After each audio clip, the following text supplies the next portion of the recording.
अस्सलामु अलैकुम। अच्छा भाई, अब जो है हम ज्योमेट्रिकल ऑप्टिक्स का पार्ट जो है वो करने के लिए जा रहे हैं। फिजिक्स के अंदर ये वो चैप्टर है जिस चैप्टर के अंदर आप अनदर फॉर्म ऑफ एनर्जी, पहले आपने वेव्स पढ़ी थी, 9th में आपने हीट पढ़ी थी फॉर्म ऑफ एनर्जी, उसके अलावा आपने साउंड पढ़ी फॉर्म ऑफ एनर्जी, और अब आप जो पढ़ने के लिए जा रहे हैं फॉर्म ऑफ एनर्जी जो कि बेसिक है वो है आपके पास लाइट। तो लाइट जो है आपके पास, वो हम जो स्टडी करने के लिए जा रहे हैं लाइट, उस लाइट बेसिकली जो ऑप्टिक्स है, ऑप्टिक्स उस इंस्ट्रूमेंट्स, उन इंस्ट्रूमेंट्स को कहते हैं जो कि लाइट में क्या हो रहे होते हैं, इस्तेमाल हो रहे होते हैं। लेकिन चूंकि ज्योमेट्रिकल ऑप्टिक्स इसका नाम तो है, लेकिन बेसिकली हम जो स्टडी करेंगे इसमें वो लाइट को करेंगे। तो लाइट को जब डिस्कस करते हैं तो हमें सबसे पहला पॉइंट ये आता है कि it is the form of energy. सबसे पहला पॉइंट ये आता है कि लाइट जो है वो एनर्जी की क्या है, एक फॉर्म है। और जब ये फॉर्म ऑफ एनर्जी है तो आप जानते हैं कि energy travels in the form of wave. तो इसका मतलब क्या है कि लाइट जो होगी वो क्या, किस फॉर्म में होगी, वेव की फॉर्म में हमें नजर आएगी। यानी कि वो एनर्जी आगे की तरफ ट्रेवल करेगी in the form of wave. अब वो अगर आगे ट्रेवल कर रही है in the form of wave, तो मैं ये चीज देखता हूं कि वो जो वेव आपके पास आती है उसको हम वेव कौन सी कहते हैं, इलेक्ट्रो मैग्नेटिक वेव कहलाती है। यानी कि लाइट जो आपको यहाँ पे किसी बल्ब से या सूरज से या किसी भी लाइट सोर्स से निकलती हुई जो लाइट आपको दिखाई देती है, चाहे वो किसी भी रंग की हो, वो बेसिकली कहलाती क्या है, उसका बेस क्या है, इलेक्ट्रोमैग्नेटिक वेव। इलेक्ट्रोमैग्नेटिक वेव की अगर हम बात करें तो वो वेव जो होती है उसमें इलेक्ट्रिकल कंपोनेंट ऐसे ट्रेवल कर रहा होता है परपेंडिकुलरली एक दूसरे के ऊपर। एक सेकंड बेटा, इलेक्ट्रिकल कंपोनेंट ऐसे ट्रेवल करता है, जबकि मैग्नेटिक कंपोनेंट जो था, इलेक्ट्रिकल कंपोनेंट ऐसे होगा तो मैग्नेटिक कंपोनेंट इसके, यानी कि दोनों कंपोनेंट्स एक दूसरे के कैसे ट्रेवल कर रहे होते हैं, परपेंडिकुलर। और इनकी ट्रैवलिंग के लिए medium is not required, medium की जरूरत नहीं होती। तो इसमें एक, अगर मैं इसको इलेक्ट्रिकल कहता हूं तो दूसरा वाला क्या हो जाएगा, ये वाला हो जाएगा मैग्नेटिक। और अगर ऊपर वाले को मैग्नेटिक कहता हूं तो दूसरा वाला क्या, but both the components are perpendicular to one another, एक दूसरे से क्या होते हैं, परपेंडिकुलर। और इनको आगे शिफ्ट करने के लिए या ट्रैवल करने के लिए कोई मीडियम नहीं चाहिए होता, ये बगैर मीडियम के ही आप आगे की तरफ ट्रैवल करते हैं। अब देखिए, ये लाइट की बेसिक नेचर हो गई, जो कि नेचर आपने क्या देखी, वेव नेचर देखी। लाइट की एक नेचर और होती है जिसको हम पार्टिकल या मैटर नेचर कहते हैं। लाइट जो है वो वेव की फॉर्म में भी आपको मिलती है और लाइट आपको मैटर की फॉर्म में भी मिलती है। जी सर, नहीं यार अभी कहाँ, अभी तो हम लास्ट भी है, लेकिन ये है कि कर लेंगे उसको, आज करवा देंगे, खत्म करने के बाद फिर यही काम करना है। वो प्रिंटर बैठ गया था ना, पेपर नहीं उठा रहा था, तो अभी प्रिंटर उठाया है, तो अब वो इंशाल्लाह।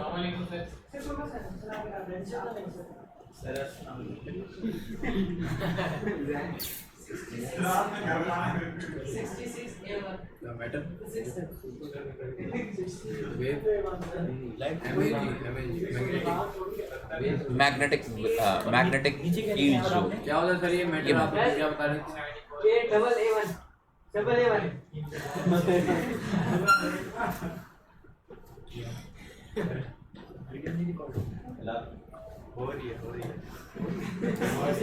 क्या चीज मैं बता भाई, मीडियम आपके पास नहीं चाहिए होता। इलेक्ट्रोमैग्नेटिक वेव्स वो होती हैं जिनमें मीडियम रिक्वायर्ड नहीं होता। अच्छा, लाइट ट्रेवल करती है in the form of wave, यानी कि इलेक्ट्रोमैग्नेटिक वेव्स होती हैं जिसकी फॉर्म में लाइट ट्रेवल। अब अगर एक सोर्स है तो इस सोर्स में से अगर लाइट निकल रही है तो आपके जहन में इसका कॉन्सेप्ट ये आएगा कि लाइट ऐसे ट्रेवल कर रही है, वेव की शक्ल में निकल के आगे जा रही है। अच्छा, मैटर होने का मतलब क्या है कि particles in the form of particles, ये भी मैंने आपको बताया था कि अगर लाइट को in the form of particles देखें तो कौन सा पार्टिकल जहन में आता है, वो फोटॉन्स आते हैं। ग्रेट, जबरदस्त।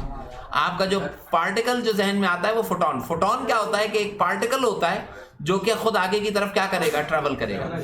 जब ये ट्रैवल करेगा तो इसकी इन वेव्स की स्पीड या फोटॉन की जो स्पीड होती है that is a constant speed, जो कि क्या होती है 3 × 10⁸ मीटर। ये स्पीड ऑफ लाइट फोटॉन कहलाएगी, ये स्पीड ऑफ लाइट कहलाएगी। ये स्पीड ऑफ इलेक्ट्रोमैग्नेटिक वेव कहलाएगी, ये स्पीड ऑफ रेड लाइट कहलाएगी, ये स्पीड ऑफ ब्लू लाइट कहलाएगी। किसी भी रंग की कितनी ही लाइटें क्यों ना हो, सबकी स्पीड क्या होती है? कांस्टेंट। हाँ कहिए बेटे।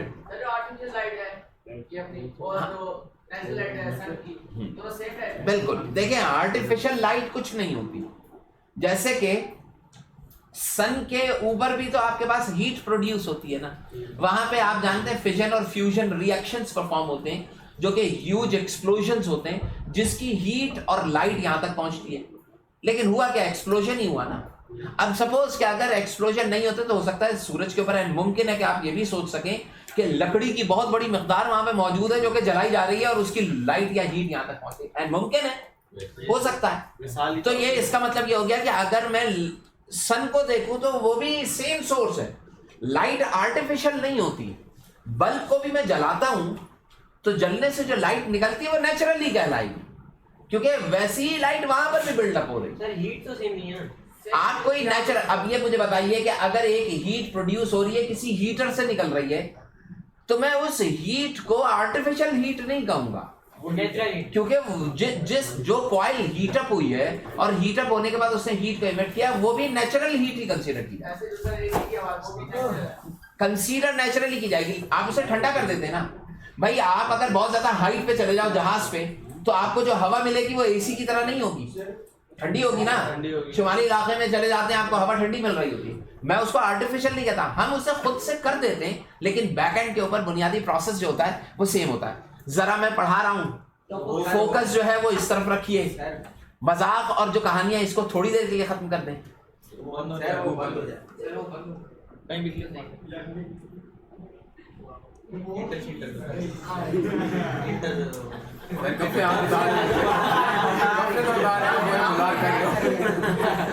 मैं इस वक्त शदीद जलील कर देता, ये सब रिकॉर्ड हो गया। कहाँ है भाई?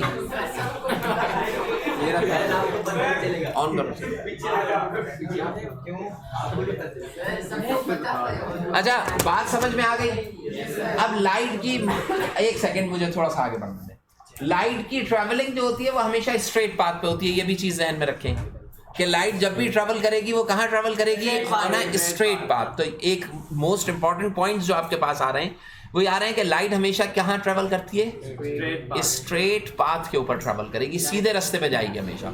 अच्छा, अगर आपके पास सोर्स ऐसे, ये सोर्स है और सोर्स से एक पॉइंट सोर्स है, एक बल्ब है गोल, तो इससे जो लाइट निकलेगी वो वैसे ही निकलेगी जैसे वेव्स निकलती हैं।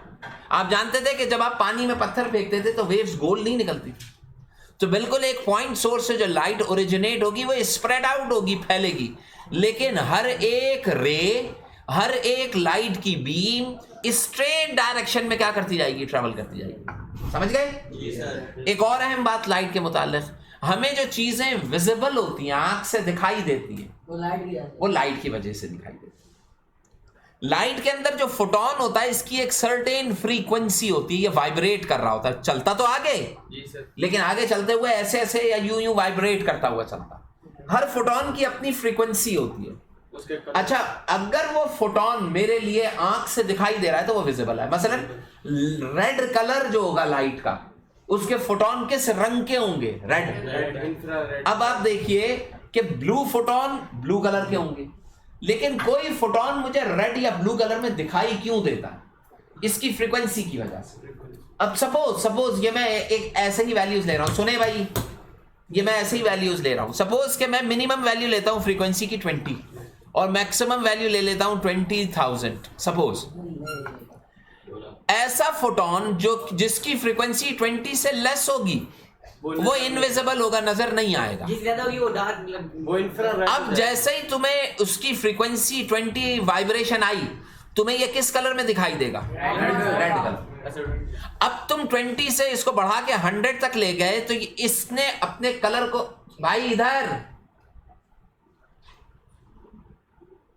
इसको यार फायदा कुछ नहीं होगा, मैं 2-3 दफा बोलूंगा फिर मैं क्लास से बाहर निकाल दूंगा, फिर आप घूमते रहिएगा। रेड कलर के अंदर आ गया ये।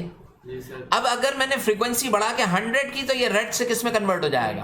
ऑरेंज।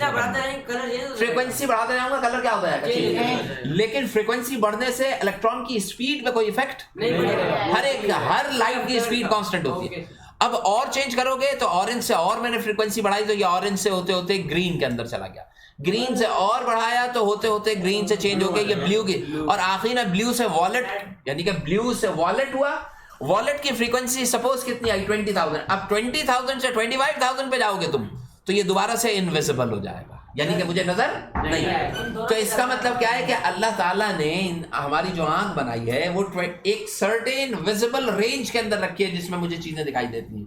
अगर उससे लाइट चेंज हो जाएगी तो मुझे वो विजिबल इंपैक्ट, विजुअल इंपैक्ट नहीं देगी। आप जरा खुद समझें, कोई भी चीज मसलन यहां पर ये जो रिमोट है इसमें ये कलर आपको रेड दिखाई दे रहा है, रीजन क्या है कि लाइट इससे स्ट्राइक कर रही है, टकरा के रिफ्लेक्ट बैक हो रही है, वापस लौट रही है। वो लौटने के बाद जब मेरी आंख में एंटर होती है तो जो फोटोन मेरा सेंस करता है स्क्रीन रेटिना, वो बताता है कि उसकी फ्रीक्वेंसी 20 हर्ट्ज पे होती है, तो वो मुझे क्या रंग दिखा रहा होता है। अब एक सेकंड सब्र कीजिए। अब अगर कोई ऑब्जेक्ट ऐसा हो जिसके अंदर से ऐसे फोटॉन्स निकल रहे हो जिनकी फ्रीक्वेंसी 20 हर्ट्ज से लेस हो, कम हो, तो वो मुझे नजर नहीं आएंगे। आपको पता है जितनी हीट होती है वो सारी इंफ्रारेड होती है, यानी कि वो रेडिएशन एग्जिस्ट तो करती है लेकिन विजिबल नहीं होती। मसलन आप ये जानते हैं कि बाज़ दफा तवा गर्म हो या इस्त्री गर्म हो तो आपको नजर नहीं आएगी, आप हाथ लगाते हैं तो हाथ जल जाता है। लेकिन क्या होता है कि अगर मैं उसको खास किस्म के गॉगल्स लगा के देखूं तो वो बाकायदा रेडिएशन इमिट करते हुए आपको नजर आएंगे। जैसे कि थर्मल इमेज होती है किसी भी ऑब्जेक्ट की, बंदे की थर्मल इमेज बनाई जाती है ना जी सर। थर्मल इमेज में क्या होता है कि वो चीज आपको नजर नहीं आ रही होती है लेकिन उसमें से जो हीट निकल रही होती है वो उसकी इमेज बना देती है। पानी फेंके तब अंदाजा हो जाएगा क्योंकि वो हीट जो होगी वो किसी ना किसी और फॉर्म में ट्रांसफॉर्म होगी। लेकिन सवाल क्या है कि इंफ्रारेड रेडिएशंस इनविजिबल होती हैं, एग्जिस्ट करती हैं, नजर नहीं आ रही। अल्ट्रावायलेट रेडिएशन एग्जिस्ट करती हैं लेकिन नजर नहीं आ रही। जब हम गाड़ी में जा रहे होते हैं तो वो रोड पे दूर से हमें दिख रहा होता है, वो भी पानी नहीं, वो एक अलग चीज है, वो मिराज कहलाती है, वो मिराज कहलाता है, वो हम डिस्कस करेंगे टोटल लेवल। ग्लास होता है सर जिससे मतलब कि ग्लास लगा जिससे हम चीजें देखते हैं सर, वो जो नहीं वो एक अलग चीज सर। जो आप बोले लाइट टकराएंगे, अगर सनलाइट की लाइट हमारी आंखों में गई मतलब ऐसा ही जा रही होती है। मेरी बात सुने। ये देखें मैं अगर यहाँ पे मौजूद हूँ आपके सामने तो आप मुझे कैसे देख पा रहे हैं? यहाँ ये जो लाइट्स है ना, ये लाइट मेरे ऊपर स्ट्राइक कर रही है, फिर जब ये लाइट स्ट्राइक कर रही है तो रिफ्लेक्ट कर रही है। कौन सी प्रॉपर्टी शो कर रही है? वेव की, तभी मैंने लाइट को वेव कहा। अच्छा, रिफ्लेक्ट होके वो डायरेक्टली आपकी आंख में एंटर हो रही है। जब तुम्हारी आंख में लाइट एंटर होती है तो मैं तुम्हें नजर आता हूं या तुम मुझे नजर आते हो। अब ये बताइए कि अगर मैं आपके और अपने सामने ये कॉपी रख दूं तो अब आप मुझे नहीं देख पा रहे हैं। रीजन क्या है कि जो लाइट यहाँ से स्ट्राइक कर रही है रिफ्लेक्ट करके आपकी आंख में नहीं एंटर हो पा रही। इस कॉपी ने उसको क्या कर दिया? ब्लॉक किया। लेकिन अगर ये कॉपी ट्रांसपेरेंट होती तो नजर आता। तो इसका मतलब क्या है कि लाइट ट्रांसपेरेंट मीडियम में से पास ऑन हो जाती है, लेकिन ओपेक को क्या कर देती है? ब्लॉक कर देती है। मुझे चीज नजर वो आएगी जो कि मेरी आंख में। आप खुद सोचो, इस दरवाजे के बाहर इस तरफ एक बोर्ड है या कोई बच्चा खड़ा, मुझे नजर नहीं आ रहा। क्यों? क्योंकि लाइट जितनी भी उससे स्ट्राइक की है उसमें से कोई एक बीम भी मेरी आंख तक नहीं है। अब ये बताइए जो बच्चा बाहर खड़ा है ना, अगर मैं यहाँ पे शीशा लगा दूं, मिरर, लाइट उससे टकरा के मिरर पे स्ट्राइक करेगी, रिफ्लेक्ट बैक करके मेरी आंख में आएगी तो मुझे मिरर में दिखाई दे रहा होगा बच्चा। जी सर। जो कि बच्चा खड़ा इधर है लेकिन मुझे वो मिरर के अंदर उधर नजर आ रहा है। इसका मतलब क्या है कि आप अगर किसी चीज को देख रहे होते हैं तो that depends upon the light it is reflection phenomena. बहुत इंपॉर्टेंट। अगर वो लेजर लाइट शीशे में आपके पास एक सेकंड जो मैं बता रहा हूं पहले इसको समझिएगा। यहां तक बात क्लियर हुई? रिफ्लेक्शन समझ में आई? इस कमरे में जितनी चीजें that is you can see all the objects due to the reflection of light. अगर लाइट का रिफ्लेक्शन नहीं होता तो चीजें हमें नजर नहीं आती। अब सबसे अहम बात ये आपको खुद समझ में आएगा। ये पेन जो है ये ब्लैक कलर का, लाइट इस पे स्ट्राइक कर रही है और ब्लैक कलर का मतलब क्या है कि all the lights are black. Body जो होती थी वो एब्जॉर्प्शन कैपेबिलिटी बहुत ज्यादा होती थी, याद करें। अब बताओ इसने सारी लाइट एब्जॉर्ब कर ली, कुछ दिया आपको? दिया नहीं दिया आपको कोई नहीं। जब आपको कोई चीज आउटपुट नहीं दी इसने तो इसका मतलब क्या है कि ये चीज, इस चीज की इमेज आपके आंख में ब्लैक कलर की बने। यानी कि वो चीज नजर नहीं आएगी। मतलब ये पेन जो आपको ब्लैक कलर का दिखाई दे रहा है, ये कलर ब्लैक नहीं होता। If there is no photon, अगर फोटोन एग्जिस्ट नहीं कर रहे हैं तो फिर वो ब्लैक कलर है। ये नहीं है कि इसमें से काला रंग निकल के आपकी आंख तक जा रहा है। बात समझ में आती है? तो इस रूम में जितनी ऐसी चीजें जो कि ब्लैक दिखाई देती हैं, इसका मतलब क्या है कि उसने तमाम लाइट के कलर्स को क्या कर लिया है, एब्जॉर्ब। समझ में आती बात? सनलाइट, सूरज की रोशनी में जब भी आप जाते हैं तो 7 कलर्स होते हैं ना। किसी भी चीज के ऊपर स्ट्राइक कर, रेड पे स्ट्राइक करेगा, तमाम कलर्स एब्जॉर्ब हो जाएंगे और रेड क्या करेगा, रिफ्लेक्ट। मेरी आंख में जब रेड जाएगा तो फोटॉन्स रेड कलर के होंगे, तो मुझे ये क्या नजर आ रहा होगा, रेड। अब जरा सुने, एक मिनट, अब जरा सुने, मेरे पास मैं ये जानता हूं कि रेड में अगर ग्रीन को या रेड में ब्लू को मिलाना शुरू करें तो वो ऑरेंज की तरफ ट्रांसफॉर्म होगा, मुझे पता ही। अब रेड कलर का बैग है, मैंने इस कमरे में ब्लू कलर की लाइट ऑन कर दी। अभी बताइए कलर क्या है, रेड है। जब ब्लू कलर जाके इस रेड पे स्ट्राइक करेगा तो जो रिफ्लेक्ट बैक करेगा वो अब मुझे रेड कलर नहीं कर रहा होगा, ब्लू भी नहीं करेगा, मिक्स होगा, वो उसका मिक्सचर मुझे रिटर्न कर रहा होगा। तो जो मिक्सचर, जो फ्रीक्वेंसी मेरी आंख में एंटर होगी, मुझे वो चीज उस रंग की दिखाई दे रही है। आपके बात समझ में आती है? बात क्लियर हो रही है? मैं अपनी आंख बंद कर लूं तो मुझे चीजें नजर क्यों नहीं आती, क्योंकि वो लाइट आपकी आंख में एंटर ही नहीं होती। याद है, बात समझ में आ गई? आपकी आंख में एक फोटो सेंसिटिव स्क्रीन होता है, पर्दा होता है, जिसपे जब फोटॉन्स स्ट्राइक, तभी मैं उसे फोटो सेंसिटिव कहता हूं, कि जब फोटॉन्स उस पे स्ट्राइक करते हैं तो स्ट्राइक करने से क्या होता है, वो particular visionary impact in form of colour build up कर रहा है। बात समझ में आ रही है? एक मिनट। अब लाइट से रिलेटेड जो सबसे इंपॉर्टेंट चीज है, आपने जो प्रॉपर्टी देखी वो रिफ्लेक्शन देखी। रिफ्लेक्शन के अंदर मैं एक दो चीजें बता रहा हूं जो कि बहुत इंपॉर्टेंट है, इसको जहन में रखिए। देखिए रिफ्लेक्शन परफॉर्म कैसे होता है। रिफ्लेक्शन को परफॉर्म करने के लिए मैं क्या करूंगा कि एक सरफेस बनाता हूं। ये मेरे पास एक सरफेस आ गई, ठीक है। इस सरफेस के ऊपर मैं क्या करता हूं, इस सरफेस के ऊपर मैंने क्या किया भाई, क्या किया, ये एक लाइट बीम बनाई और ये लाइट यहां पे स्ट्राइक कराई।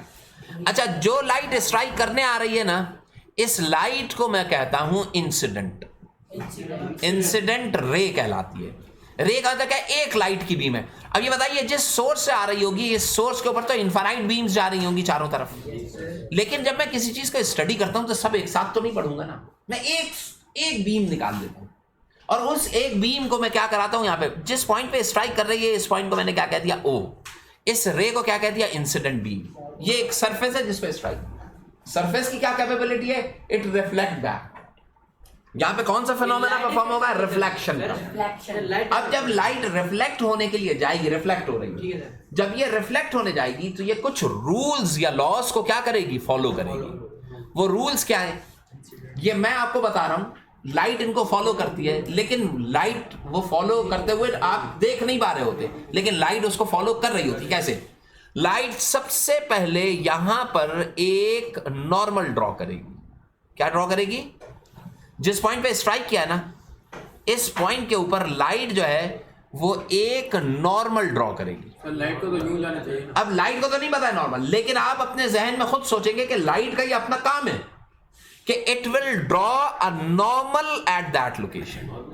नॉर्मल का मतलब क्या हो गया, एक परपेंडिकुलर, एक वर्टिकल लाइन जो होगी वो यहां पे क्या की जाएगी, ड्रॉ की जाएगी। ये आ गई वर्टिकल लाइन, ठीक है भाई। जहां पे स्ट्राइक किया है यहां पे आप क्या करेंगे, एक आजा भाई, जहां पे इसने स्ट्राइक किया है, यहां पे इसने क्या कर दिया, एक नॉर्मल आपने ड्रॉ कर दिया।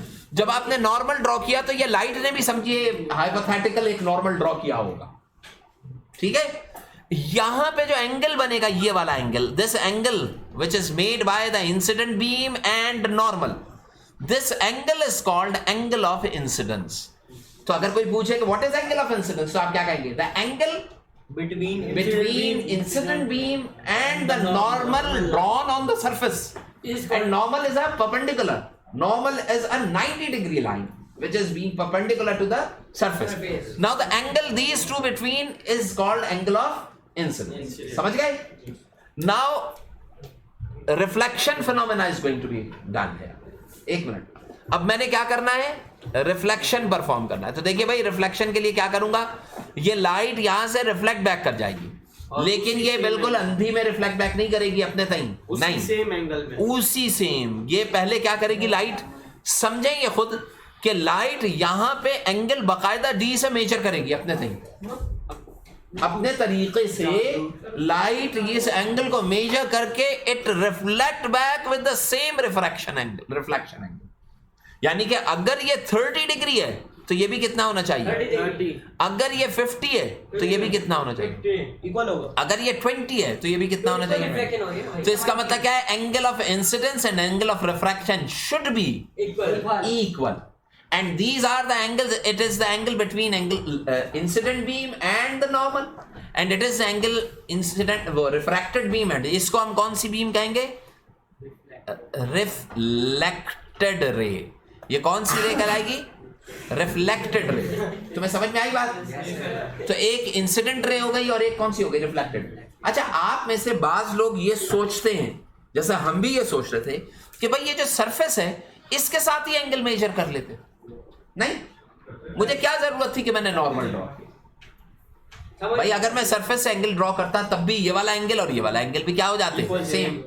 लेकिन हम सरफेस से एंगल कभी भी मेजर नहीं करेंगे। वजह, हाँ ग्रेट, जबरदस्त, क्योंकि सरफेस कभी भी स्मूथ नहीं होती। जिस सरफेस से लाइट टकरा रही है वो सरफेस टेढ़ी मेढ़ी हो सकती है ना। अब अगर वो सरफेस इर्रेगुलर है, ऐसे है, तो मुझे बताइए कि जब भी एंगल मेजर किया जाता है दोनों लाइनें क्या होनी चाहिए, इक्वल नहीं, दोनों लाइनें क्या होनी चाहिए, स्ट्रेट। अब तुम जिस लाइन से एंगल मेजर कर रहे हो, अगर वो लाइन को मैं सरफेस कह देता हूं तो सरफेस हमेशा स्ट्रेट नहीं होती। तो इस वजह से what we will do, we will make a normal which always be a straight line. अब नॉर्मल तुम रफ सरफेस पे निकालो तब भी क्या होगी, स्ट्रेट लाइन। तुम प्लेन सरफेस से निकालो तब भी क्या आएगी, स्ट्रेट लाइन। तो यहाँ पे angle of incidence and reflection angle both should be the same one. तो we are discussing here the laws of reflection. तो लिखिए, पहले लिखिए रिफ्लेक्शन, लिखिए it is a phenomena, phenomena. आराम से हमने भी लिखना है। हाँ, बकवास बंद करें और चुप करके काम करें। नहीं, it is a phenomena in which, लिख रहे हैं, यस सर, लिख रहे हैं सर, आगे मतलब वैसे ही आप लेट आए और फिर आपको थोड़ा सा मुझे नहीं समझ में आ रही बात, जल्दी कीजिए। It is a phenomena in which क्या हो, लाइट ट्रेवल करे कहां पर, इन वन मीडियम, एक मीडियम में ट्रेवल करे, light travels in one medium और हिट करे, and hit on the surface of another, दूसरे मीडियम की सरफेस से टकराए, and hit on the surface of another medium of another, यानी कि it travels in one medium, hits on the surface of another medium, तो क्या हो, then it reflect back, it bounce back, वो वापस लौट गया, कहां लौटे, इन द सेम मीडियम, उसी मीडियम में वापस लौट जा। It bounce back into the same medium, अपने पहले ही मीडियम में क्या कर जाए, वापस लौट जाए, बाउंस बैक कर जाए। कैसे, विद द सेम एंगल, उसका एंगल भी क्या हो, it bounce back in the same medium with the same angle, it bounce back with the same medium with the same angle. Sir शुरू से बताएं दोबारा। When light travels in one medium, hits on the surface of another medium, it bounces back into the same medium with the same angle. This phenomena is called reflection of light. एक minute सब्र करें, अभी जो मैं बता रहा हूं उसको समझते जाइए, यहां तक बात लिख लीजिए। देखिए, एक कहलाता है phenomena of reflection, या definition of reflection, what is reflection of light, तो आप ये लिखेंगे। एक कहलाता है आपके पास कॉन्सेप्ट लॉज ऑफ रिफ्लेक्शन, क्या कहलाता है बेटा, लॉज ऑफ, ये भी वही है जो चीजें मैंने बताई है ना आपको, लेकिन लॉज ऑफ रिफ्लेक्शन को लिखने का मेथड थोड़ा सा चेंज होगा, इसके कुछ पॉइंट्स होंगे। जब रिफ्लेक्शन परफॉर्म होगा तो किन किन कवानीन, किन किन लॉज को वो फॉलो करेगा, तो बताइए लॉस क्या फॉलो करेगा कि angle of incidence is equal to angle of reflection, ये बात समझ में आई? लॉज ऑफ रिफ्लेक्शन में जो सबसे पहली चीज फॉलो होगी वो क्या होगी? Angle I and angle R should be the same one, equal हो। दूसरी बात क्या है जो सबसे इंपॉर्टेंट है, देखें दूसरी चीज जो है ना वो 3 चीजों से रिलेट करके कही गई है। ये वाली बीम कौन सी थी? पहली वाली रे कौन सी थी? वो इंसिडेंट रे। Incident ray. जो रे रिफ्लेक्ट बैक की वो कौन सी हुई? Reflected ray. ये कौन सी थी? Incident ray. इंसिडेंट और रिफ्लेक्टेड, और तीसरी क्या चीज थी बताइए? ये तीनों जिस पॉइंट के ऊपर मिल रहे हैं वो पॉइंट क्या था? ओ। इसका मतलब क्या है कि ये तीनों पॉइंट्स जो हैं वो एक ही पॉइंट के ऊपर क्या करनी, तीनों लाइनें एक पॉइंट के ऊपर क्या करनी चाहिए? इंटरसेक्ट है। तो इसका मतलब क्या है कि इंसिडेंट बीम, लिखिए नेक्स्ट पॉइंट क्या है? इंसिडेंट बीम, इंसिडेंट रे, दूसरी रे कौन सी है? रिफ्लेक्टेड रे, एंड तीसरा क्या चीज है? नॉर्मल। मीट कहां मिले? एट अ सेम पॉइंट, और वो पॉइंट क्या हो? वो पॉइंट क्या हो बेटे? सेम पॉइंट हो। यानी कि ऐसा नहीं हो कि रिफ्लेक्शन आप ऐसे करवा रहे हैं कि ये सरफेस है, यहां पे इंसिडेंट बीम आई, आपने नॉर्मल इधर ड्रॉ करा दिया और रिफ्लेक्शन यहां से करा दिया। सेम पॉइंट पे ना उधर रिफ्लेक्ट करेंगे तो सरफेस ये तीनों पॉइंट सेम होने चाहिए, एक ही पॉइंट के ऊपर। अगर सरफेस स्ट्रेट हो तो रिफ्लेक्ट कर देंगे ना। हाँ, लेकिन अगर इरेगुलर हो तब भी रिफ्लेक्ट करेगी, मैं बताऊंगा कैसे। हाँ कहिए कहिए। रेडीमेड होगी जो इसका पहला पॉइंट था। पहले पॉइंट का तो बहुत ही आसान है कि angles should be the same one, angle of incidence and angle of refraction will be same. दूसरा पॉइंट क्या है? Incident beam, reflected beam and normal, all 3 lines meeting at the same point. All 3 lines are meeting at the same point. ठीक है ना? Beam भी कह सकते हैं और रे भी कह सकते हैं। मीन नहीं कह रहा हूं मैं, बीम कह रहा हूं या रे कह रहा हूं। रे ज्यादा बेहतर वर्ड है, ठीक है ना? ओ ये वाला पॉइंट ओ है ना, ये जो पॉइंट आ रहा है मीटिंग पॉइंट, ये कौन सा है? ओ। अच्छा भाई, इसके बाद जो नेक्स्ट आता है आपके पास, जरा इसको समझिएगा बेटा, मैं बता रहा हूं। अब मैं आपको एक बहुत ही इंपॉर्टेंट चीज हम देखने के लिए जा रहे हैं, जो कि क्या है? देखिए भाई बेटा, देखें अब जो हम देखने के लिए जा रहे हैं, रिफ्लेक्शन पढ़ लिया ना हमने। अब हम पढ़ेंगे टाइप्स ऑफ रिफ्लेक्शन। ये सर हो गया लॉज ऑफ रिफ्लेक्शन। हाँ बिल्कुल, ये 2 ही पॉइंट्स हैं इसके। अब हम पढ़ रहे हैं टाइप्स ऑफ रिफ्लेक्शन। देखिए ये जो फिनोमेना है ना, या ये जो टॉपिक है टाइप्स ऑफ रिफ्लेक्शन, ये बहुत ही अच्छा जबरदस्त टॉपिक है। ये हमारे डेली लाइफ एग्जांपल्स में इसकी बेइंतहा एग्जांपल्स मिलती हैं। अब जरा देखें, there are 2 types of reflection. आपके पास कितनी होती हैं? 2 टाइप। पहली टाइप कहलाती है रेगुलर। पहली टाइप क्या कहलाती है? Regular reflection. और दूसरी जो होगी वो इर्रेगुलर रिफ्लेक्शन कहलाएगी। ठीक है? दूसरी जो होगी वो क्या कहलाएगी? Irregular reflection. अब देखिए भाई, रेगुलर और इर्रेगुलर रिफ्लेक्शन में फर्क क्या होता है? The reflection which is done by a regular surface, done by a smooth surface, ऐसी सरफेस जो कि स्मूथ हो, जो कि सीधी हो। समझ में आ रही है बात? नॉर्मल बनाने की जरूरत नहीं पड़ेगी। नहीं, नॉर्मल आप दोनों सूरतों में बनाएंगे। स्मूथ भी हो गई तब भी नॉर्मल बनेगा, इसे दोबारा बता देंगे। चाहे स्मूथ हो चाहे ना हो। मैंने आपको रूल बताया है कि whenever any type of reflection would be there, it is necessary to make a normal. आप जो कह रहे हो ना नॉर्मल बनाने की जरूरत नहीं है, सरफेस से ही ले लो तो भी रिजल्ट ठीक आएगा। लेकिन मैं कुछ प्रैक्टिस बनाता हूं ना अपनी, उस प्रैक्टिस में ये चीज जरूरी है कि you will have to make a normal, क्योंकि इरेगुलर भी आ सकते हैं। अब जरा सुने, अब जरा देखें इसमें होता क्या है। इसमें होता क्या है देखें भाई, देखिए भाई, ये सरफेस है बेटा, 1 मिनट। हाँ सुनिए, ये मैं वही बता रहा हूँ। मैंने आपसे क्या कहा कि एक लाइट बीम जो है वो एक ये रेगुलर सरफेस है, स्मूथ सरफेस है। ठीक है, इस सरफेस में किसी भी किस्म की रफनेस नहीं है, ठीक है। अब क्या होगा कि जो पहली बीम स्ट्राइक करेगी यहां पर, वो फर्स्ट बीम यहां पे स्ट्राइक किया इसने, ठीक है, ये फर्स्ट बीम आई। अब मैंने क्या किया कि सिर्फ एक ही बीम तो नहीं होती ना, वी हैव मल्टीपल बीम्स। ये सेकंड बीम आई,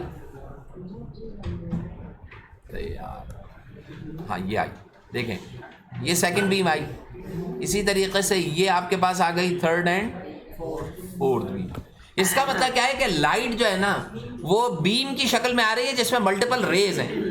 एक रे कहलाती है, बंच ऑफ रेज जो होती है वो बीम को फॉर्म करती है। बीम बीम वो रे समझ लिया उसे बीम और रे दोनों हो रहा है। सुने सुने सुने मैं बता देता हूँ, देखें एक है बीम और एक बिल्कुल हाई बीम और लो बीम। जो बीम होती है वो कलेक्शन ऑफ रेज होती है। सुन ले मैं जो बता रहा हूँ, बीम जो होती है वो रेज का कलेक्शन होता है, कई एक रेज। तो ये तो वन ये और रे का मतलब क्या होता है, सिंगल रे। अगर बीम सिंगल है तो इसका मतलब क्या है, वो रे कहलाता है। और सिंगल रे बीम नहीं कंसीडर की जाएगी, समझ रहे हैं। तो सर ये चार, तो आपके पास ये 4 रेज हैं और एक बीम है, तो ये ठीक है। अब ये टकरा गई, स्ट्राइक कर गई। अब मुझे ये बताइए कि ये चारों बीम जो है, ये चारों रेज जो है वो एक दूसरे से पैरेलल है। ये चीज इंपॉर्टेंट है। तो जब पैरेलल बीम किसी स्मूथ सरफेस पे स्ट्राइक करेंगी, देखिए ये सब की सब क्या है, पैरेलल। अगर ये पैरेलल रेज किसी स्मूथ सरफेस पे स्ट्राइक करती हैं तो मैं क्या करूंगा, इसके ऊपर मुझे सब पे क्या बनाना पड़ेगा, नॉर्मल। अब ये देखिए, ये मैंने पहला नॉर्मल ड्रॉ किया, ये नॉर्मल आ गया, अलग अलग बनेगा। हाँ बिल्कुल।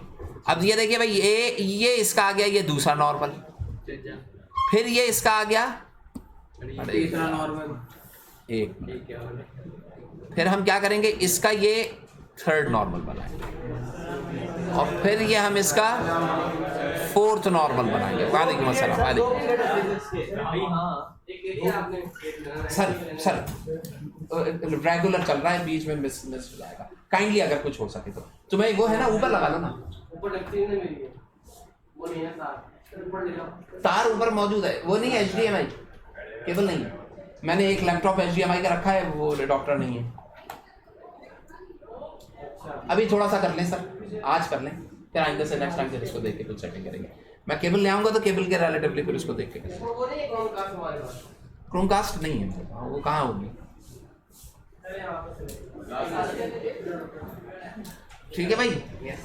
तो अब आपके पास लाइट जो है वो तमाम की तमाम परपेंडिकुलरली स्ट्राइक कर रही हैं, सही। अब जब यहाँ पे स्ट्राइक कर रहे होंगे तो अब आपने क्या करना है, इसको रिफ्लेक्ट बैक करना है और उसी सेम एंगल के साथ, सेम एंगल पे। अब ये सेम एंगल देखिए, नॉर्मल ड्रॉ हो गया जी सर। जब नॉर्मल से आप सेम एंगल से रिफ्लेक्ट बैक कराएंगे तो सेम एंगल आपके पास सब में सेम एंगल आएगा। जब सब में सेम एंगल आएगा, देखें जो चीज मैं बता रहा हूं ये इंपॉर्टेंट है, इसको जहन में रखने वाली बात है।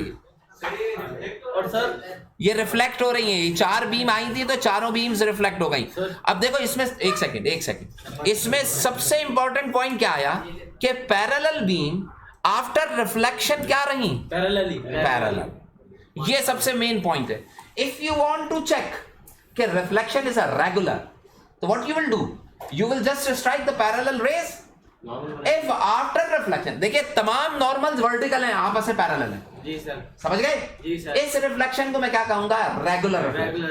रेगुलर रिफ्लेक्शन इस शीशे से होगी, जी सर, इस दीवार से होगी जी रेगुलर। सर। अब मैं बात करने के लिए जा रहा हूं इर्रेगुलर। अब जरा देखें भाई, इर्रेगुलर के अंदर इसको समझिएगा बेटा, नॉर्मल जो है वो पैरेलल नहीं होगा। ग्रेट, ये सबसे मेजर पॉइंट था। नॉर्मल पैरेलल, जब नॉर्मल पैरेलल नहीं होंगे तो हर एक का एंगल क्या होगा, डिफर, आपस में सेम होगा। अब जरा देखें मैं कैसे बनाऊंगा, देखिए कैसे नॉर्मल बनाऊंगा। देखिए मैं सरफेस बना रहा हूं, ये रफ सरफेस है। अब ये किसमें, इर्रेगुलर में सरफेस क्या होती है, रफ होती है। अब बताओ भाई, रफ के अंदर रूल तो मैं भाई अप्लाई करूंगा कि नहीं। अब देखिए भाई रूल कैसे अप्लाई होगा। ये जो 4 बीम्स थी, इन बीम्स को मैं यहां पे नीचे ले आता हूं। हाँ मेरा यार जरा सब्र कर लो, ये अच्छी चीज बता रहा हूँ, थोड़ा सा रोक के बैठ जाइए। नहीं नहीं नींद नहीं आएगी, बैठ जाए, नींद के लिए ना जाए, 2 मिनट रुक जाए, ये मैं बता दूं फिर जाइएगा। बेटा बेटा इंसानियत से काम लो। सुने 1 मिनट भाई, ये देखो ये 4 बीम्स आ रही हैं और यहाँ पे स्ट्राइक कर रही हैं, ठीक है यार, आप ड्रॉप बना तो सकते हो ना यार हाथ से, हम नहीं। अच्छा सुने सुने सुने भाई, ये बीम्स जो हैं वो जब यहाँ पे स्ट्राइक करेंगी तो हर बीम जो है वो डिफरेंट एंगल से स्ट्राइक नहीं, देखिए बीम्स सब की सब आपस में क्या है, पैरेलल। आ जाए भैया, आ जाए। नहीं बेटा जाने दें अभी। अच्छा सुने, हाँ जाने दें जाने दें, आपको नहीं जाने दें।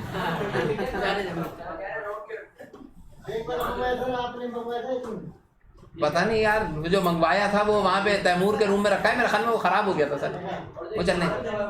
तुम कंप्यूटर लैब में क्यों नहीं ले जाते? कंप्यूटर लैब में HDMI है, VGA भी है वहाँ पर। मेरे भैया मुझे नहीं पता, यहाँ का जो मल्टीमीडिया रखा है ना उसकी रेजोल्यूशन बहुत कम है और वो ऑफ हो जाता है बार बार, वो चलने के काबिल नहीं है। तुम कंप्यूटर लैब में ले जाओ तो वहां पे एप्लीकेबल दोनों चीजें चल रही हैं। अच्छा पैरेलल लाइन आ गई, सुने पैरेलल लाइन आ गई जी सर। अब देखें मुझे इस पे नॉर्मल ड्रॉ करना है। नॉर्मल ड्रॉ करने के लिए मैं क्या करूंगा कि पहले इस, अब जरा इसको समझिएगा जो मैं बता रहा हूं, ये सारी हाइपोथेटिकल हैं। अब मैं ये वाली जगह देखूंगा, पहले इस पॉइंट के ऊपर पहले मैं देखूंगा कि सरफेस कैसे, ये सरफेस है, इस जगह पे सरफेस इस डायरेक्शन में है। जी सर। समझ में आ रही है बात? तो जो मैं नॉर्मल इसके ऊपर ड्रॉ करूंगा वो कुछ इस तरीके से नॉर्मल होगा। देखिए वर्टिकल है ना, परपेंडिकुलर इस सरफेस पे परपेंडिकुलर, सरफेस के परपेंडिकुलर। जब नॉर्मल आएगा तो रिफ्लेक्टेड बीम ऐसे रिफ्लेक्ट करेगी। समझ में आती है बात? 1 सेकंड मेरा बेटा, 1 मिनट। पहला पॉइंट हो गया रिफ्लेक्शन। अब ये वाली बीम देखिए, यहां पे सरफेस ऐसे है, इसके ऊपर परपेंडिकुलर कैसे ऐसे ड्रॉ होगा, तो रिफ्लेक्टेड बीम इस डायरेक्शन में जाएगी। समझ रहे हैं? यानी कि एक ऊपर की तरफ जा रही है, एक साथ। देखिए इसके साथ ये लॉज ऑफ रिफ्लेक्शन को फॉलो कर रही है, इस बीम के साथ ये वाली बीम लॉज ऑफ रिफ्लेक्शन को फॉलो कर रही है। लेकिन parallel beam non parallel spreading way में स्प्रेड आउट हो रही है। समझ में आती बात? थर्ड वाले में देखिए ये ए ऐसे है, परपेंडिकुलर ऐसे ड्रॉ हुआ, रिफ्लेक्शन सेम एंगल के ऊपर ऐसे होगी, एक दूसरे पीछे। समझ रहे हैं? और इससे पीछे वाली भी ऐसे है, इसके ऊपर परपेंडिकुलर ऐसे। परपेंडिकुलर अपनी मर्जी से ड्रॉ नहीं कर रहा हूं मैं, जो सरफेस है, जिधर सरफेस बेंड हुई हुई है उधर परपेंडिकुलर ड्रॉ, और इसको मैंने रिफ्लेक्ट बैक किया तो ये ऐसे हो गई। अब ये मुझे बताइए कि अब अगर मैं इनको देखूं, देखिए भाई इसमें नहीं कोई भी, देखिए ऑलमोस्ट अगर जहां पे सरफेस पैरेलल हुई वहां पे पैरेलल। अब यहां पे बताइए जो नॉर्मल ड्रॉ हुए हैं, एक नॉर्मल ये आया, एक ये वाला आया, एक ये वाला आया, एक, तो आपने जो कहा था ना कि नॉर्मल पैरेलल नहीं होंगे, क्या यहाँ पे नॉर्मल पैरेलल है? नहीं सर। नहीं। चले चले जाइए, आप चले जाइए आप नहीं। अजान जी, अजान चुप होना थोड़ा सा।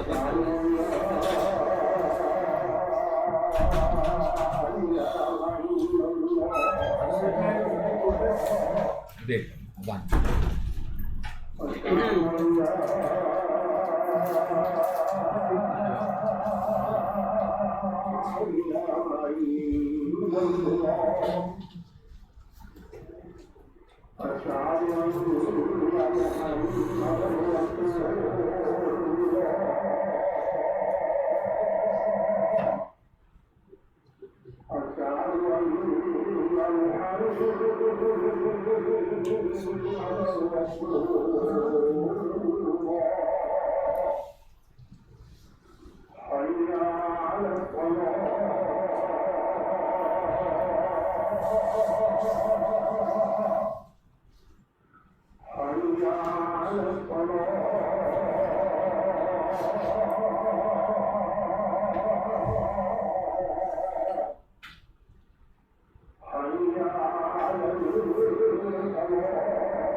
परपेंडिकुलर कैसे बनेंगे?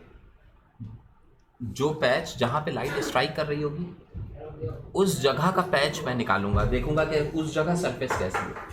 जिस जगह सरफेस अगर ऐसी है तो इसका परपेंडिकुलर ऐसे होगा, अगर सरफेस ऐसी है तो परपेंडिकुलर ऐसे, सरफेस ऐसी है तो परपेंडिकुलर ऐसे, वर्टिकल होगा ना परपेंडिकुलर, उसी के रिलेटिवली परपेंडिकुलर। अच्छा, तो अब आपको ये बात समझ में आई कि जो पैरेलल बीम आ रही थी वो स्प्रेड आउट हो गई। जी सर। इसका मतलब क्या हो गया कि इर्रेगुलर रिफ्लेक्शन हमेशा रफ सरफेस से होती है। इर्रेगुलर रिफ्लेक्शन के अंदर पैरेलल बीम जो होगी वो क्या हो जाएगी आफ्टर रिफ्लेक्शन, स्प्रेड हो जाएगी। समझ रहे हैं? पैरेलल बीम आफ्टर रिफ्लेक्शन क्या हो जाएगी, स्प्रेड हो जाएगी, बिखर जाएगी। यहां तक बात समझ में आई? नॉर्मल्स जो होंगे वो क्या रहेंगे, नॉन पैरेलल होंगे। नॉर्मल्स जो होंगे वो हमेशा क्या होंगे, नॉन पैरेलल। अब एक बहुत ही अहम और अच्छी बात बता रहा हूं, इसको जरा समझिएगा। देखिए, मुझे अगर रेगुलर रिफ्लेक्शन करानी है तो मैं रेगुलर रिफ्लेक्शन कराऊंगा किसी शीशे से। शीशा जो होता है ना वो बेस्ट होता है रेगुलर रिफ्लेक्शन परफॉर्म करने। अच्छा, एक चीज ये समझे, कुछ बीम्स हैं जो स्ट्रेट ट्रैवल कर रही हैं, पैरेलल हैं आपस में। मैं जो बता रहा हूं उसको जरा जहन में रखिए, मैं जो बता रहा हूं उसको समझिए पहले। पैरेलल ट्रैवल कर रही है, पैरेलल जब वो ट्रैवल करती है ना तो वो अपनी, इसका मतलब क्या है, इर्द गिर्द के हिस्से को रोशन नहीं करेगी, बस एक बीम की शक्ल में आगे की तरफ ट्रैवल करती जाएंगी, जहां टकराएंगी वहां पे स्पॉट बना देंगी बड़ा सा। मसलन इस कमरे में अंधेरा कर दीजिए, बिल्कुल बिल्कुल अंधेरा। इस दीवार पे बाहर खड़े होके एक छोटे से स्पॉट से रिफ्लेक्ट कराएं मिरर से लाइट, मिरर टकराए, मिरर से लाइट टकरा के जब लाइट यहां पे ट्रैवल करेगी तो इस अंधेरे कमरे में एक बीम ट्रैवल कर रही होगी, लेकिन रेस क्या होगी, एक दूसरे के पैरेलल। रेगुलर रिफ्लेक्शन हुआ है ना, जब पैरेलल जाके दीवार पर टकराएगी तो दीवार के ऊपर एक व्हाइट कलर का बड़ा सा स्पॉट बना देगी, वो ब्राइट स्पॉट, बहुत रोशन होगा। आपके भी समझ में आ रहा होगा कि वो गोल सा होगा क्योंकि मिरर गोल है। रेगुलर रिफ्लेक्शन सीधी सीधी ट्रैवल किया, एक स्पॉट बन गया, पूरी दीवार पे वो स्पॉट बहुत रोशन दिखाई देगा, लेकिन पूरे कमरे में क्या होगा, अंधेरा। लाइट स्प्रेड आउट नहीं होगी, लाइट एक डायरेक्शन में ट्रैवल करके वहां पे एक हाई इंटेंसिटी स्पॉट बना देगी। अब मैं, ये कहलाता है रेगुलर रिफ्लेक्शन। इर्रेगुलर का मतलब क्या है कि जहां पे रोशनी टकरा रही है वहां पे अगर मैं एक ऐसा शीशा रखूं जो कि शीशे की सरफेस अनइवन हो। अनइवन का मतलब क्या हो गया कि ऊपर नीचे ऐसा हो कि आपके पास रेस टकराने के बाद एक डायरेक्शन में नहीं जाए।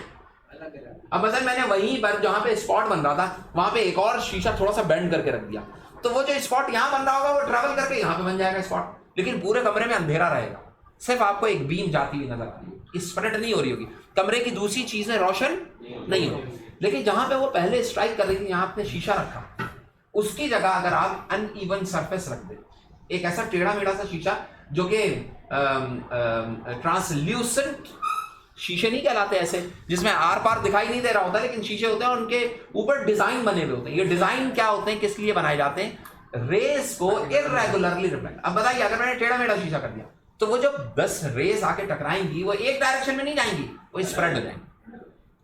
अरे बताओ, जब वो स्प्रेड होंगी तो इसका मतलब क्या है, वो पूरे कमरे में फैलेंगी। वो जो इतनी डार्क, वो ब्राइट इंटेंसिटी थी, वो पूरे कमरे में हल्की हल्की रोशनी कर रही। तुम्हें समझ में आ रही बात?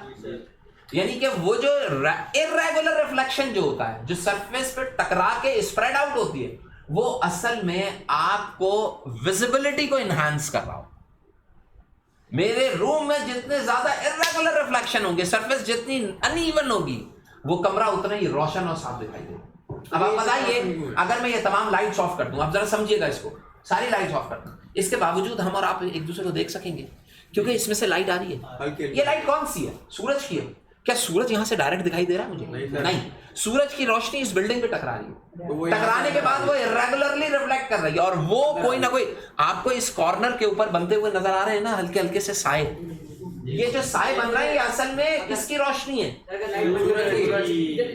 यहाँ पे नजर आए। इसका मतलब क्या है कि यहाँ पे जमीन पे आपको रोशनी नजर आए। बिल्कुल इधर ही आई। इसका मतलब ये हुआ कि जो इर्रेगुलर रिफ्लेक्शन होती है वो खत्म नहीं होती है, एब्जॉर्ब नहीं हो जाती, इर्रेगुलरली रिफ्लेक्ट होते होते होते होते ऐसी जगह जो कि अंधेरे में होती हैं, जहां पे लाइट नहीं भी होती, वहां पर भी अगर मैं अभी लाइट्स ऑफ कर दूं तो इस कमरे में पहुंचने वाली लाइट का रीजन जो बनेगा that is irregular reflection of light. आपके समझ में आ रही बात? वो क्या बनेगा? Irregular reflection of light. Mobiles ना लाया करें, फिर क्या पहुंचे। अच्छा, तो आपकी ये बात समझ में आई? मैंने क्या बताया कि कहीं पर भी लाइट अगर सोर्स के बगैर एंटर हो रही है तो उसके बैक एंड के ऊपर जो फिनोमेना होगा या फिजिकल रीजन होगा दैट इज इर्रेगुलर। अब मैं आपको बताऊं, एक चीज समझिएगा, ये अर्थ है, अर्थ की सरफेस है, ठीक है, ऐसे राउंड है, जमीन ऐसे गोल है, सूरज अभी यहां पर है, आप यहां बैठे हैं आप, तो आपको सूरज नजर आएगा? नहीं, क्योंकि जमीन आ गई ना। अगर अर्थ ऐसे गोल है, सूरज अभी यहां पर है और आप यहां पर मौजूद हैं, तो इस कर्व की वजह से सूरज नीचे है ना, आपको नजर नहीं आएगा। लेकिन एटमॉस्फेयर में पार्टिकल्स होते हैं, सनलाइट जब उन पार्टिकल से स्ट्राइक करती है तो वो पार्टिकल्स उस लाइट को स्प्रेड करते हैं, अनइवन स्प्रेडिंग करते हैं, बिखेर देते हैं लाइट को। इसकी वजह से आपने देखा होगा कि एक सन राइजिंग और सनसेट से पहले और बाद में आपने देखा होगा एक पट्टी, एक रोशनी की पूरी एक कॉस आपको दिखाई दे रही है, लाल रंग की जो, that is only due to the irregular reflection of atmospheric particles. हाँ, खबर कर लो ना, एक करते सही लाइट जो है यहाँ से नीचे आपके बात समझ में आई? Irregular reflection. अब आपको एक और चीज मैं बताऊं, सुने, आपको रात में चांद जो है वो अगर चमकता हुआ फील हो रहा हो, नजर आता है, दिखाई देता है, उसका रीजन क्या बनता है कि सूरज की रिफ्लेक्शन। आपने कभी अगर इस चीज को ऑब्जर्व करें, कभी कभी ऐसा होता है कि मगरिब हो जाने के बाद बाज दफा आपने देखा होगा कि आसमान पे ना या आपके इर्द गिर्द रोशनी बहुत ज्यादा मिकदार में मौजूद होती है, बहुत आहिस्ता आहिस्ता करके, यानी कि रेड कलर की होती है, किसी और कलर में भी हो, वो रेड या ऑरेंज कलर की रोशनी बहुत देर तक मौजूद होती है। सर कल परसों भी थी, अगर थी, देखिए उसका रीजन मैं बताता हूं। उसका रीजन ये होता है, अगर आपके सर पे आसमान पे एक खास हिस्से में एक बादल का बहुत बड़ा टुकड़ा मौजूद हो, बादल का, तो बादल जो होते हैं वो भी रेस को क्या करते हैं? रिफ्लेक्ट करते हैं। अब ये बताइए, बादल अगर यहाँ पे रुक गया और अपनी जगह चेंज नहीं कर रहा और सूरज नीचे है, तो सूरज की रेज जो बादल में पड़ेंगी वो उसको रिफ्लेक्ट करेगा। जब उसको रिफ्लेक्ट करेगा तो वो रेज जो है वो पूरे एटमॉस्फेयर में फैलेगी। और अगर आसमान पे बादल नहीं है तो आप देखेंगे कि बहुत जल्दी रोशनी खत्म हो जाएगी। लेकिन बादल जो होते हैं कि रेगुलर रिफ्लेक्ट करते हैं। एक चीज और, आपने जहाज देखा होगा, अच्छा कभी आप लोगों ने ये सोचा होगा, शायद चांद पे उतरे थे तो ऐसी मिट्टी थी ना, लेकिन मुझे ये बताइए चांद ऐसा रोशन चमकता हुआ क्यों नजर आता? क्योंकि बैकग्राउंड में आपके पास ब्लैक है। अब देखिए इस चीज को हम जज कैसे करते हैं, कोई भी चीज रेस टकरा के रिफ्लेक्ट होकर आंख में आएंगी, मुझे वो चीज क्लियर दिखाई देगी।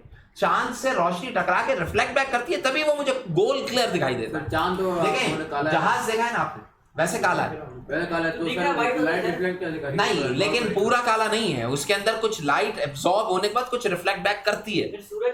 अगर देखें, आपने देखा होगा एक जहाज, वो जहाज अगर उड़ रहा हो और ऐसी पोजीशन में मौजूद हो कि सूरज नीचे हो, अभी सूरज निकलने में टाइम है या सूरज गुरूब होने के कुछ अरसा गुजर चुका है, मैंने कहा मगरिब का वक्त है या फजर का वक्त है, आप देखें उस मगरिब या फजर के वक्त पे अगर कोई ऐसा जहाज जो हॉरिजॉन पे मौजूद हो, जो इस डायरेक्शन इतनी हाइट के ऊपर मौजूद हो, बहुत ऊंचाई पर और उड़ रहा हो, आपको वो जहाज जो है ना वो अंधेरे आसमान पे लाइट की तरह चमकता हुआ नजर आएगा। और उसका रीजन आता है, रीजन क्या आता है कि लाइट अभी जिस लोकेशन पे जहाज है, जहाज मुझे भी देख रहा है और उस सूरज को भी देख पा रहा है, लेकिन मैं उस सूरज को देख नहीं सकता। अब वो लाइट जो जहाज पे स्ट्राइक कर रही, बाकी तमाम लाइट चली गई ऊपर तो मुझे नजर नहीं आ रही, लेकिन वो लाइट जो जहाज पे स्ट्राइक कर रही है वो रिफ्लेक्ट कर रही है। और जब वो रिफ्लेक्ट बहुत लॉन्गर डिस्टेंस पे जब लाइट स्ट्राइक करके रिफ्लेक्ट करती है तो वो ऑब्जेक्ट आपको बाकायदा ब्राइटर स्पॉट की फॉर्म में क्या होता है दिखाई देता है, तो आपको वो जहाज भी चमकता हुआ नजर आएगा। तो हमारे पास दो तरह की रिफ्लेक्शन होती है, आफ्टर सनसेट या सनराइज से पहले दोनों सूरतों में आपके पास हॉरिजॉन पे जो लाइट एग्जिस्ट करती है, that is due to the irregular reflection of atmospheric particle और the particles present in atmosphere. अगर वो पार्टिकल्स एटमॉस्फेयर में नहीं होते तो नहीं नजर आता, तो आपको कभी भी सुर्ख रोशनी नजर नहीं आती। मतलब अर्थ का एटमॉस्फेयर खत्म कर दो, अर्थ का एटमॉस्फेयर खत्म कर दें, आप देखेंगे पूरा आसमान काला रहेगा। जैसे ही सूरज निकलेगा तब आपको रोशनी आप तक पहुंचेगी और आपको आसमान लाल लाल व्हाइट होता हुआ या उसका कलर चेंज होता आप बोल रहे थे समझ में आ रही बात? तो हमने आज चीजें जो डिस्कस की वो रिफ्लेक्शन ऑफ लाइट डिस्कस की, लॉज ऑफ रिफ्लेक्शन डिस्कस की और रिफ्लेक्शन डिस्कस की। चांद बोल रहे सर आप, चांद थोड़ा थोड़ा वाइट होता है सर, येलो क्या कहते हैं sunlight देखें, सर, आपको पता है आसमान नीला क्यों दिखाई देता है? क्यों सर मेरा सवाल सर, सर उस पे भी रिफ्लेक्शन हो रही है। सर सनलाइट की सर मैंने सिनेमा